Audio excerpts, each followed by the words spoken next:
Welcome to Tag Talks Happy Hour with Ajit Kara. One part small talk, all parts real talk. This is the part of the day when Ajit gets to know the people behind the job titles at Tag.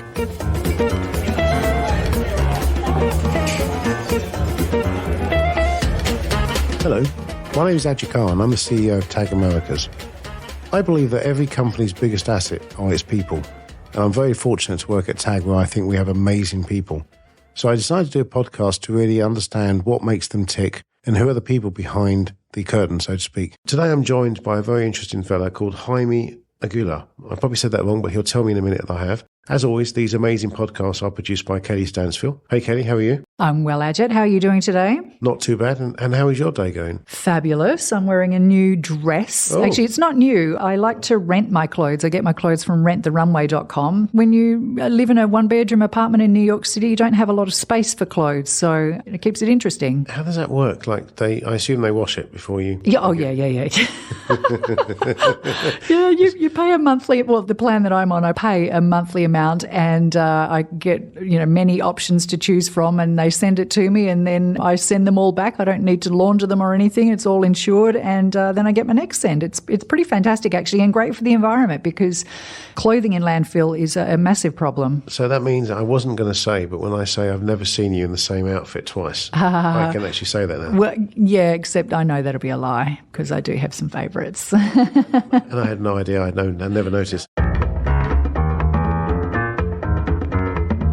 So today, as I said, I'm joined by Jaime. Jaime, welcome to the podcast. Cheers. Thank you very much. And how are you today? Here. Yeah, have a sip. And how is that wine? It's really good. I tried to get it from I tried to make it Spanish. Yeah. Did you notice that? That's very nice. So, Rialka, I think I say your name, the first name correct, because when we first met, I never called you Jamie, I called you Jaime. So I got that bit right, Jaime. But I've never got your surname right. So how do I get that right? My name is Jaime Aguilo, which is quite a challenge for English speakers. But Good luck, Ajit. Yeah. I'm just going to call you Jaime. Aguilo. Yeah, that's a good one. I think that, I always make this little joke that every time somebody mispronounces my name, I'm very happy, because that gives me credit for mispronouncing other people's names, right? Which I do all the time, because it's me the one in a foreign country. Do you know, I should use that, because as many people know, I butcher everyone's name, and my name is very simple, so I can't even do that. But I'm going to try and use that argument many times over.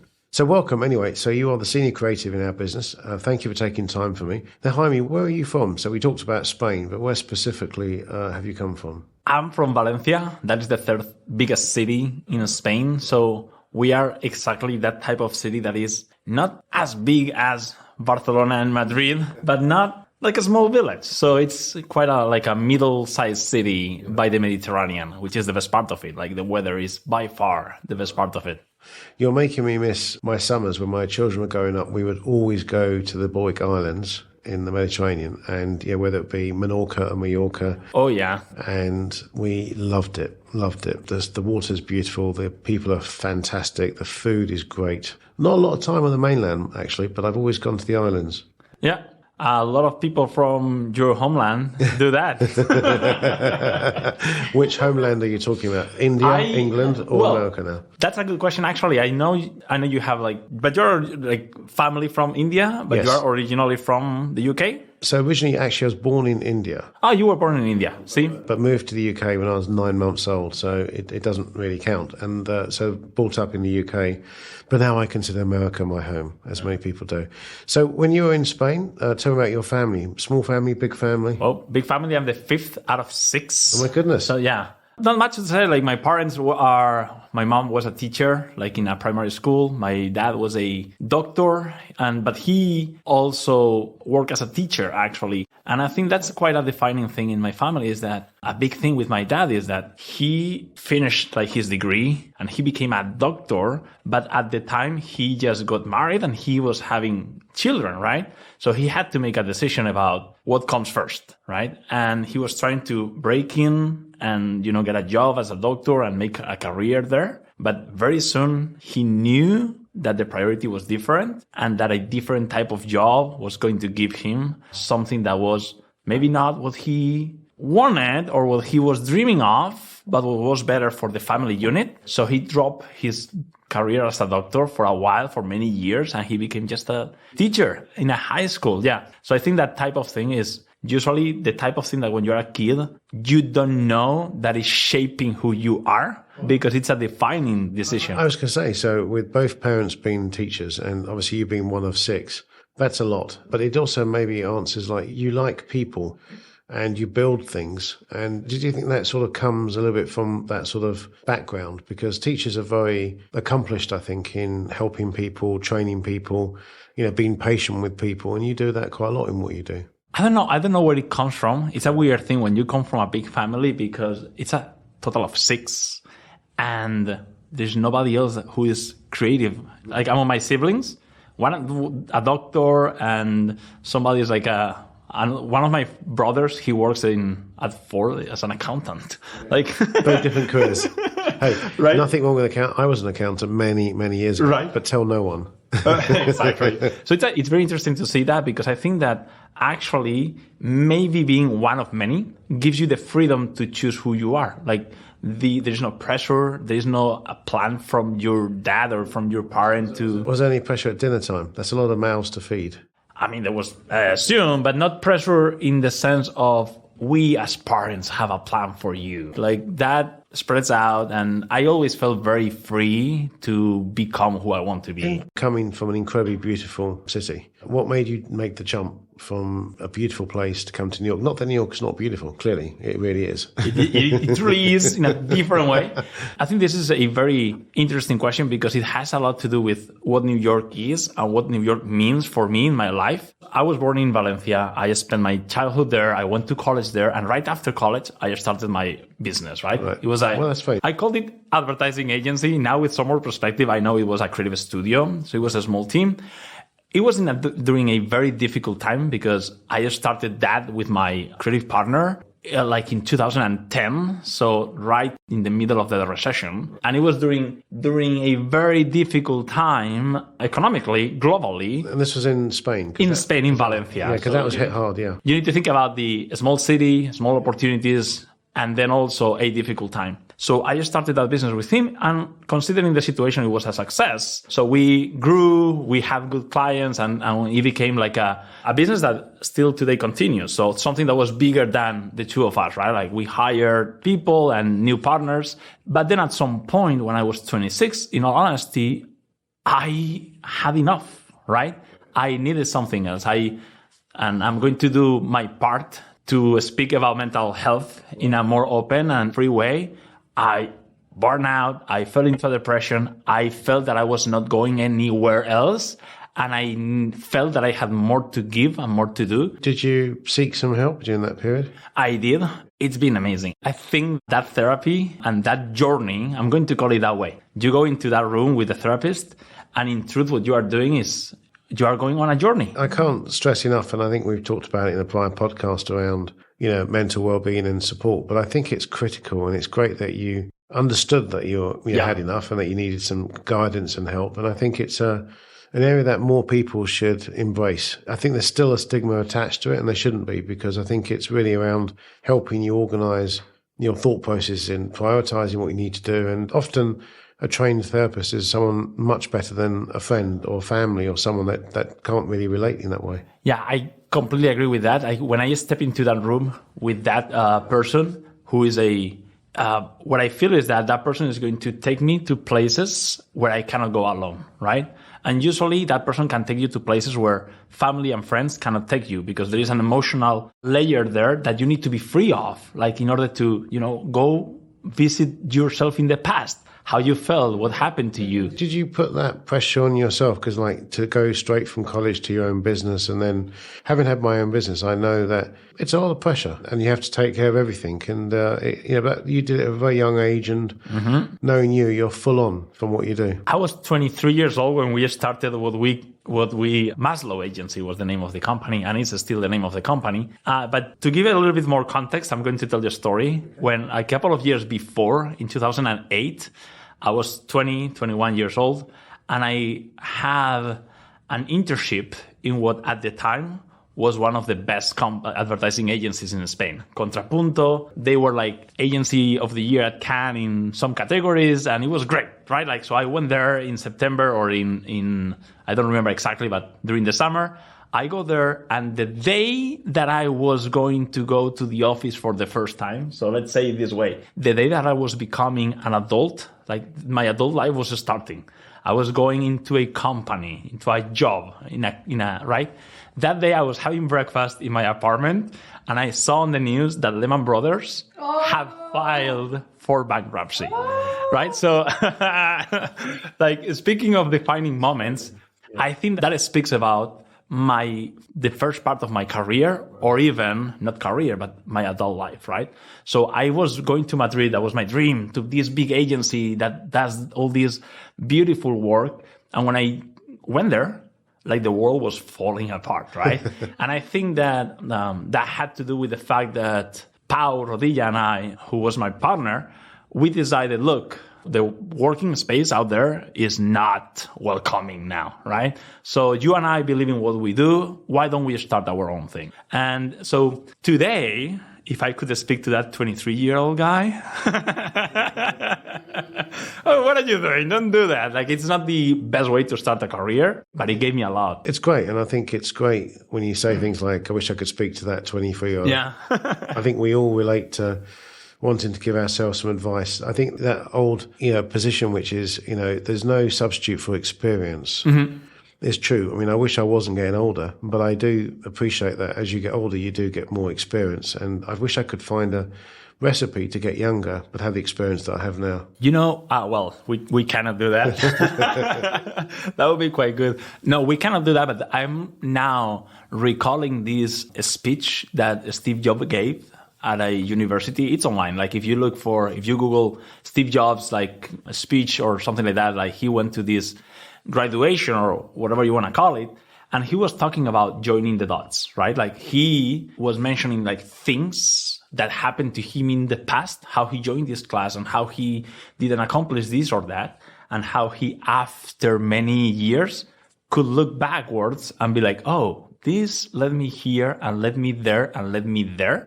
So if I could speak to that 23-year-old, I would say, don't start a business. It's not the best way to start your career. Don't do that. But today, I am in a position that I enjoy a lot here at TAG.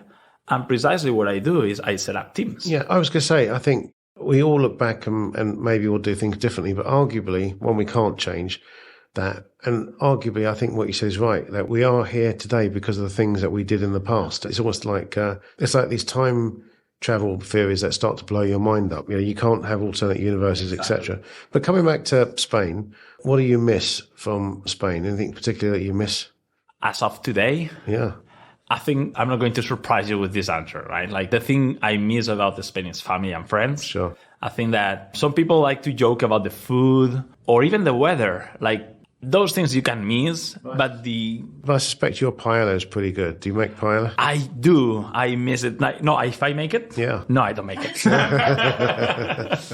I make a different recipe, rice recipe, but not paella, not that one. But no, I'm not going to surprise you with that answer. Like, what I miss is family, friends, my siblings, my nephews and nieces. Like, that's what I miss the most. Personally, then, what do you look fantastically fit. So, what do you do to keep so well? Well, look, when I was younger, I think I'm just living off the past. When I was younger, I used to play indoor football. Of course, you're Spanish. You play football. Exactly. I play football, and I used to play at a decently high level when I was under 18. Well, the indoor five-a-side? Yes, futsal. Yeah. That's actually, I used to play a little bit of that. That's actually tougher than 11-a-side, like the pace that you're on all the time. Yeah, in a way, it is more intense. I think it's also more fun. Every time that I see like a 11-to-11 game on the park or something, I'm thinking, God, there's 22 people in that field, and only one of them has the ball.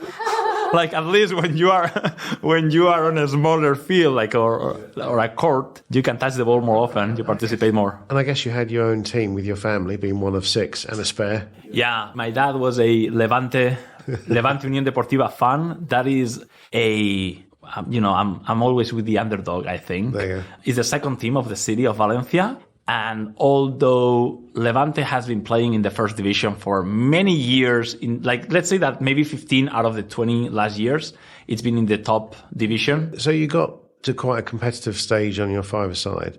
What I assume you support the Spanish football team for the World Cup. Of course I do. I assume you were very happy then when they won. Exactly. I think, look, it's fun because with my club team, I'm with the underdog. It's the team that is always in the second division, go up to the first, and then you get relegated or you fight for not being relegated. So that is my everyday life when it comes to being a football fan. So you're going to be conflicted, and let me explain my question. So I'm obviously a citizen now of the US, and I was obviously brought up in the UK, and I was an advent, England football supporter in all World Cups. Mm-hmm. And now I have a conundrum that when, because America's football team is rising and doing well. Glad to see that the British or the English team is doing much better now as well, on average. Who do I support when they play each other? Childhood team, always. That's the meaning of it. That's the reason why we support a team that we don't have anything to do with, is identity and roots. And that's the way I believe in. Well, I'm going to do it differently. I'm going to basically pick the winning team. Oh, come on. See, that is why I enjoyed so much that summer that we won the World Cup, because for one time in my life, I was rooting for the winning team, which is something that doesn't happen. And to be fair, when you see the Spanish play, they're a delightful team to see. They're very talented. It was a very nice team to follow. And I have to say that I remember the day that we won the World Cup as the happiest day of my life. I know it doesn't sound like good. You're no children yet, have you? No. But just a guess. We'll get there. But I think that, that is something that football can offer, right? Suddenly one day, all our, the group of friends, all the 20, 30 people, we were in one house and everybody was happy. Everybody was the happiest, right? Where would you like life to take you? What would be your dream? Woo!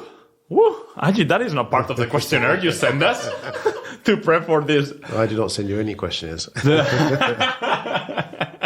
Sorry if I spoiled that part of the process. I don't know. What I know is that, and I'm going to connect this with your first question. Look, you were asking me why you came to New York or how was that, right? I think that one thing that New York is giving me today is the possibility of putting my talents to work, right? And I'm also seeing that my hard work pays off. That is, I think that Americans can be proud of being from a country where hard work is rewarded, right? It sounds obvious, but it doesn't happen everywhere. So I'm going to now reconnect with your last question. What do I want life to take me?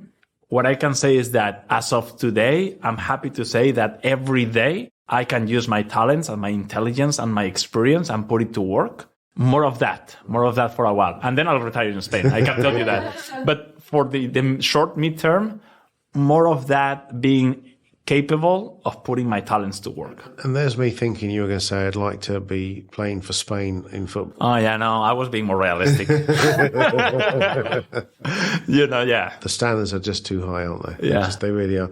So tell me a bit more about what's, your family has influenced you, your upbringing has influenced you, your, Spanish culture has influenced you. And I think that's coming across clear.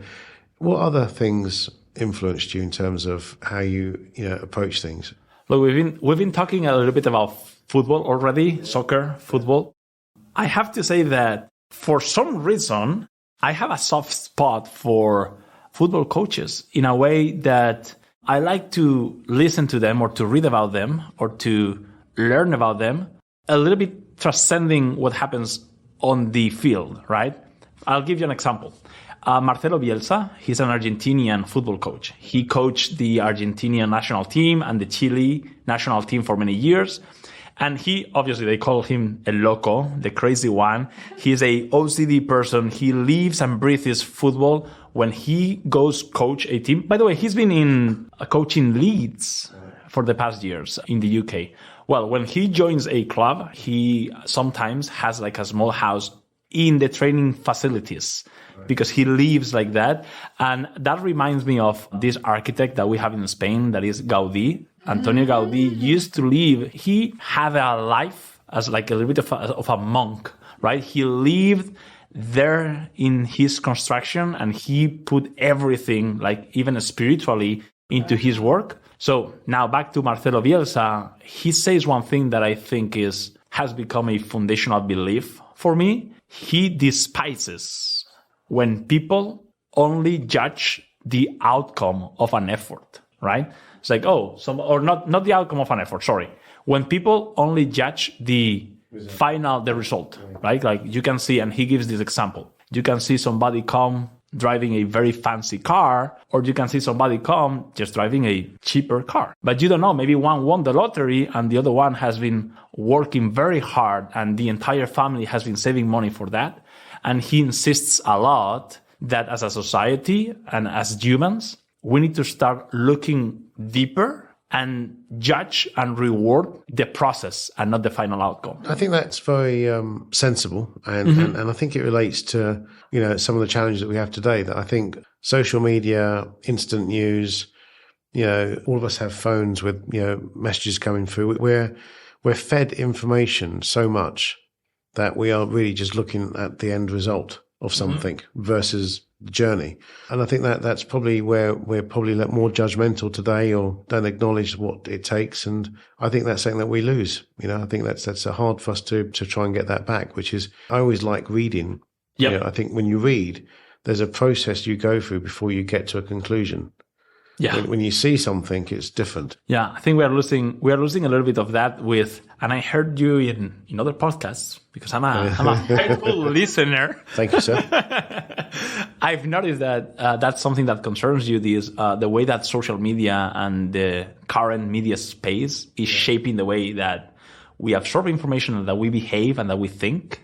And again, I think that people like Marcelo Bielsa, who lives like a monk. Yeah. These type of people remind us of, hey, slow down, focus on the important. I think the most important thing that we should continue to do and not lose is our curiosity, our intellectual curiosity, which means that you don't always take face value what something is said or done. You actually research it, you think about it, you absorb it, you maybe challenge it, and you then maybe change your position because of that. But I think there's less of that goes on today. How do you? I'm going to take the freedom of asking a question. How do you keep curiosity alive? And I'm asking because that's something that I've been thinking of lately. I think it's a good question. I think it's just continue to test yourself about asking questions. It's one of the reasons why I love doing this podcast, because I like learning about people. I like learning about situations, and I don't think until the day you die, hopefully at a very old age, you're always learning. Always learning. There's no time when you're not absorbing more information. So I think it's just that continual questioning.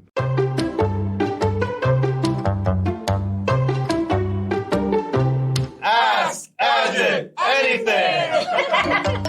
Now, Jaime, it's been fabulous talking to you. This is now your opportunity to ask me another question. You've already asked me one, but do feel free if you have a question for me. Do I have the luxury of 2 questions? Oh, sure. Yeah. Let me tell you one. The other day I was reading a book, and in this book, the author was, in one chapter, he was telling, hey, I like these dilemmas, right? And one of them was like this. He said, imagine that one day you wake up and they have made 2 movies about you. You didn't know anything about them. They suddenly, 2 movies about you and your life. Right. One of them is a independently produced documentary with interviews to your friends and family and with footage about your life, and that you didn't even know that it existed. Yeah. And the critics and the public agree that it's a very good piece of work and that it's very emotional. The second movie is a big budget Hollywood production where you and your family and friends are played by huge Hollywood stars. Critics and public agree that it's quite average. Right. You can only watch one of the 2, and you will never know about the other one. So it's not like you can find a middle point. Which one would you see? Definitely number 2. Really? For the simple reason, I want to know what celebrities would play me and my family. Right. That's the only reason. That's the only reason. I know it should have been number 1, but no, it's number 2. See, but a lot of people see. I've been asking this question. Like I read it and I thought it was like quite fun. And I went hiking with friends. And when you are hiking, it's a good moment to, like talk about these little things. And I like this question because for some people, it touches something very sensible that is like family and friends. And some people go like, no, I really want to see that. I want to know what they think. And some other people go like, you know what? I already have a great relationship with them. And I don't think I will be learning anything new from that documentary. But the Hollywood movie sounds quite funny. Exactly. I think the other reason is I think I'm my own worst enemy in terms of being a critic of myself. and I think I'd be deeply upset if I heard, feedback or views from other people. So it is a deep question because it's like, I don't like to, Kaylie knows this and the team knows, I don't like to hear myself. I don't like to see myself. So I'm sort of deeply insecure in some areas in that way. And I think I wouldn't want to see that. Great idea recording a podcast if that's the case. Well, I don't have a face for radio. Yeah. And then if I may, the second question is that the other day I was very curious and I looked at your profile on LinkedIn. Yeah. And I was surprised that your career at TAG is very long. Like you started like 1999. Yeah. And then I was like seeing your progression and I was thinking, when? This is a question. I was thinking, when do you think for the first time, hey, I think I can get up there and lead this company? When I joined 1999. I've always had the ambition and hope that I would be able to rise to the top. And I think hope is the right way because, you have to prove yourself and you have to work hard and make the right steps and obviously made mistakes and had great people throughout that whole career at the organization that have coached me, helped me. But I always had that kind of feeling and knowledge that at some point it will happen. I don't know where that came from. It was always there. And, for me, I look at it as a privilege. When you get to the role that I've got to, it's not around, the aspiration goes away and it's really much more about what was dawning on me is the responsibility that I have to do a great job for all the people, for our clients, for the business, for our shareholders. The responsibility is enormous and I take that quite seriously. Cool. Thank you. Great question. Great answer, I will say. Great answer. So, Jaime, I want to end by thanking you for, being an incredibly passionate, fantastic person. I know you travel a lot for us. You build great teams. Your creativity and your hunger and your passion comes out through and through in everything that you do. And, very fun person. So thank you so much. Thank you very much. It's been great. Cheers. Join us soon for another episode of Tag Talks Happy Hour with Ajit Kara and learn more about the people behind the job titles at TAG.